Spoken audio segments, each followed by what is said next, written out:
नमस्ते साथीहरु।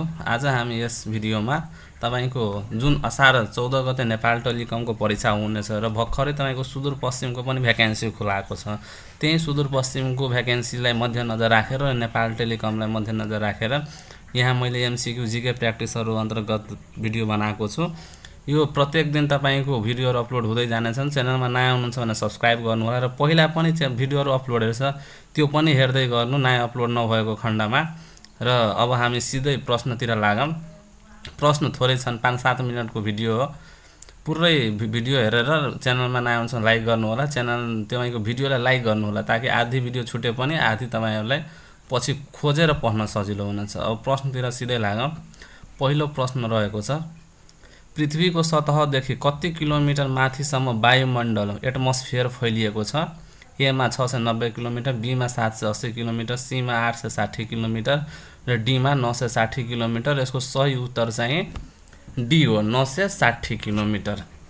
अब यो पृथ्वीको सतहदेखि कति किलोमिटरसम्म वायुमण्डल फैलिएको छ भन्दाखेरि यो सौर्यमण्डलबाट आएको प्रश्न हो र यो यसको सही उत्तर चाहिँ डी हो। र त्यहाँबाट एउटादेखि दुईटा प्रश्न आउने गर्छन् सौर्यमण्डलबाट। तपाईको यो ग्रह सम्बन्धीहरु, ग्रहको एउटा छुट्टै भिडियो अलरेडी यहाँ अपलोडेड छन्, भित्र गएर हेर्नु होला। दोस्रो नम्बरमा हेरौं, यो चाहिँ तपाईको इतिहासबाट रहेको छ र घटनाहरु, विभिन्न घटनाहरुबाट। तल दिएका राजा र सम्बन्धित घटनाबीच जोडा मिलाई सही विकल्प छान्नुहोस्। कुन राजाको पालामा कुन घटना घटेको थियो भन्ने हो। कि त तपाईले क्वेशनको फर्ममा हुन्छ कि त यसरी म्याच द फ्लोइङको फर्ममा हुन्छ।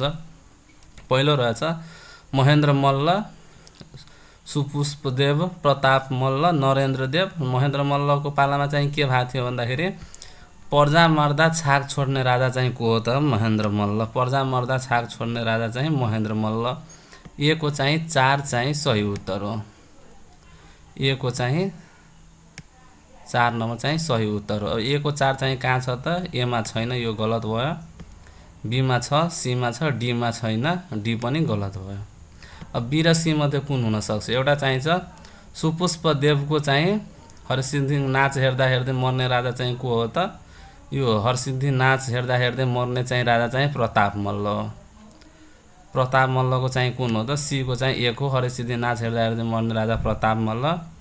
सुपुष्पदेव चाहिँ बी को चाहिँ पशुपतिको नाथको देवल बनाउने राजा चाहिँ सुपुष्पदेव, बी को चाहिँ 3 हो। र नरेन्द्र देव चाहिँ मच्छेन्द्रनाथको भोटो देखाउने जात्रा चलाउने राजा चाहिँ नरेन्द्र देव हो। यसको सही उत्तर हो सी। सी चाहिँ यसको सही उत्तर हो। अब यहाँबाट चाहिँ तपाईको अनिवार्य रूपमा विभिन्न त्यो इतिहासबाट प्रश्नहरु आउने गर्छन्। यो मैले यसरी इरेज गर्दिए र यसको सही उत्तर चाहिँ सी हो। तेस्रो नम्बरमा हेरौं, विश्वका प्रमुख क्रान्ति र क्रान्ति भएको मिति सम्बन्धी जोडा मिलाउनुहोस्। त्यो प्रमुख क्रान्तिबाट पनि आउने गर्छ। तपाईको यो अमेरिकी स्वतन्त्रता संग्राम भयो, औद्योगिक क्रान्ति, फ्रान्सेली क्रान्ति, रुसी क्रान्ति र वर्ल्ड वार फर्स्ट र सेकेन्डबाट प्रश्नहरु आउने गर्छन्। त्यो मध्येको एउटा प्रश्न यहाँ छन्, क्रान्ति र क्रान्ति मिति। क्रान्ति कहिले भयो र कुन मितिमा भयो? जस्तो औद्योगिक क्रान्ति कहिले भयो त? तपाईको औद्योगिक क्रान्ति भएको छ यो 18औं शताब्दीमा। ए को चाहिँ बी 2 चाहिँ राइट आन्सर हो। फ्रान्सेली क्रान्ति चाहिँ कहिले भएको छ भन्दाखेरि सन् 1789 देखि 1799 सम्म तपाईको फ्रान्सेली क्रान्ति भएको छ। अमेरिकी स्वतन्त्रता संग्राम भनेको सी को चाहिँ यो सिधै हो, 1775 देखि 1783 सम्म। र रुसी क्रान्ति भनेको 1917 एडी मा भयो। 3 को चाहिँ ए चाहिँ राइट आन्सर हो। 4 नम्बर हेरौं, नुन खानी पाइने थाक खोला नेपालको कुन जिल्लामा पर्दछ? नुन खानी पाइने थाक खोला मनाङ, दैलेख, मुस्ताङ, हुम्ला र यो चाहिँ नेपालको मुस्ताङ जिल्लामा पर्दछ। 5 नम्बरमा हेरौं, औद्योगिक क्रान्ति इन्डस्ट्रियल रिभोल्युसनको सुरुवात सर्वप्रथम कुन क्षेत्रबाट सुरु भएको थियो? हतियार उत्पादन, खाद्यान्न उत्पादन, कपडा उत्पादन, भाँडाकुँडा उत्पादन। र औद्योगिक क्रान्तिको सुरुवात तपाईको कपडा उत्पादनबाट भएको हो। 6 नम्बरमा मानव मुटुमा कतिवटा भल्भ छन्? एउटा, 4 वटा, 12 वटा, 16 वटा र मानव मुटुमा चाहिँ 4 वटा भल्भ छन्। यो भनेको स्वास्थ्यबाट हो। एउटा प्रश्न चाहिँ तपाईको हेल्थ स्वास्थ्यबाट पनि सोध्ने गर्छन्। र कुन कुन हो भन्दाखेरि यहाँ छ mitral valve, tricuspid valve, aortic valve र पल्मोनरी भल्भ, चारवटा चाहिँ यहाँ छ। 7 नम्बरमा हेरौँ, कोशिका सेल सम्बन्धी अध्ययन गर्ने विज्ञानलाई के भनिन्छ भन्दाखेरि एस्ट्रोलोजी, जियोलोजी, साइटोलोजी र साइकिट्री र सेल सम्बन्धी अध्ययन गर्नेलाई चाहिँ साइटोलोजी भन्छ। सीबाट सेल, सीबाट चाहिँ साइटोलोजी। सी सम्झनु भयो भने तपाईँ उत्तर मिलाउन सक्नुहुन्छ। 7 नम्बरको सी चाहिँ यसको राइट आन्सर हो। यसको अप्सन पनि सीमै छन्।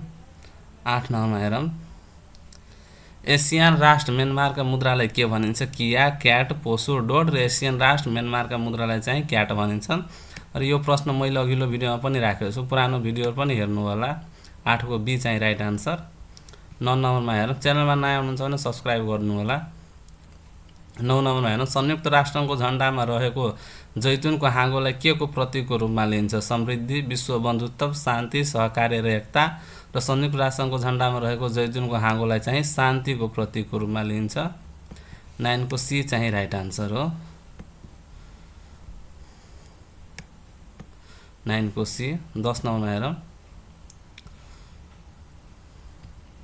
युएनले सन् 2025लाई कुन अन्तर्राष्ट्रिय वर्षको रूपमा मनाउने घोषणा गरेको? अन्तर्राष्ट्रिय कोदो प्रवर्धन वर्ष, अन्तर्राष्ट्रिय हिम नदी संरक्षण वर्ष, अन्तर्राष्ट्रिय जैविक विविधता वर्ष, अन्तर्राष्ट्रिय ऊँट वर्ष र यो 2025लाई चाहिँ अन्तर्राष्ट्रिय हिम नदी संरक्षण वर्ष, international year of the glacier preservation. 10 को चाहिँ बी चाहिँ राइट आन्सर।